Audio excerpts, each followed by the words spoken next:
अस्सलामुअलैकुम ख़वातीनो हज़रात, कैसे हैं आप सब लोग। उम्मीद है खैरियत से होंगे। जी हाँ, माहनामा आपकरी जो जिन्नातों की दुनिया और इंसानों की जिस्मानी बीमारियों, जहनी उलझनों और रूहानी मसाइल का हल है।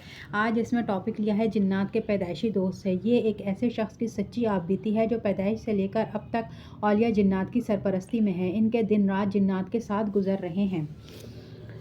बंदर जिन ये बातें सुना रहा था। मैं सोचने लगा कि इसके पास सदियों के वाक़यात हैं, सदियों के किस्से हैं। दिन बीत जाएं, रातें बीत जाएं, फिर सुबह और शाम आ जाए, बंदर जिन के वाक़यात ख़त्म नहीं होंगे और बंदर जिन की कहानियाँ कभी ख़त्म नहीं होंगी। मैं इसके वाक़यात और मुशाहिदात सुन रहा था।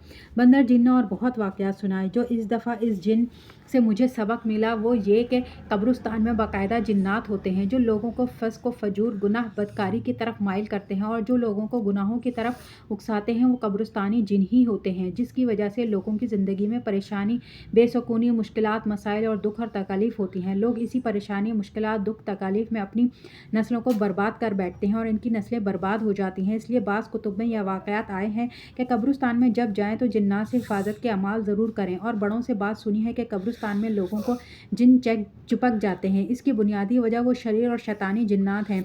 मैंने इस बंदर जिन से एक बात पूछी कि ये बताएं, जो लोग मसनून दुआओं का एहतमाम करते हैं क्या आप इन्हें भी नुकसान पहुंचा सकते हैं। इसने हैरत और हसरत से मेरी बात का जवाब दिया।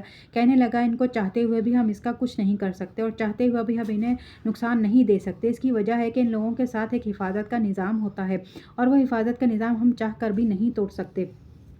जो लोग मसनून दुआओं का एहतमाम करते हैं, मसनून दुआओं को पढ़ते हैं, इनका हम कुछ नहीं बिगाड़ सकते। वो लोग महफूज रहते हैं और सदा हिफाजत में रहते हैं। मुझे हैरत हुई कि हिफाजत के अमाल की क्या बरक़ात हैं। ये ख़तरनाक जिन्नात शोलों से बने हुए भी इन्हें कुछ नहीं कह सकते। मैंने इन्हें कहा कि सबसे ज़्यादा कौन सी चीज़ है जिससे आप डरते हैं, कौन सी तस्बीह है, कौन सा विर्द है, कौन सा वजीफ़ा है। कहने लगे, औज़ु बिल्लाहि मिनश्शैतानिर रजीम।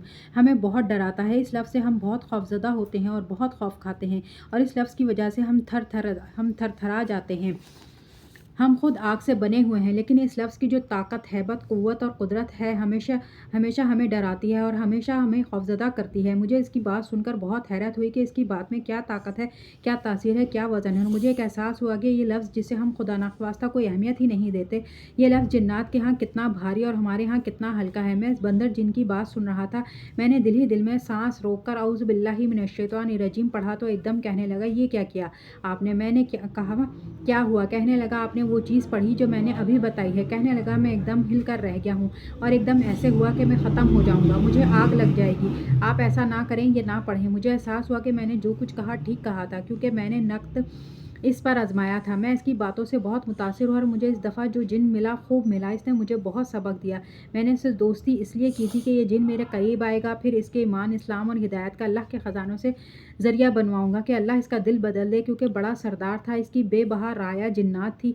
मेरी दोस्ती इससे चल रही है। मेरी कोशिश है कि इसको कलमे वाली दौलत नसीब हो जाए और इंशाअल्लाह होगी। तो ख़वातीनो हज़रात, आज के लिए इतना ही। मिलते हैं अगली वीडियो में। अल्लाह हाफ़िज़।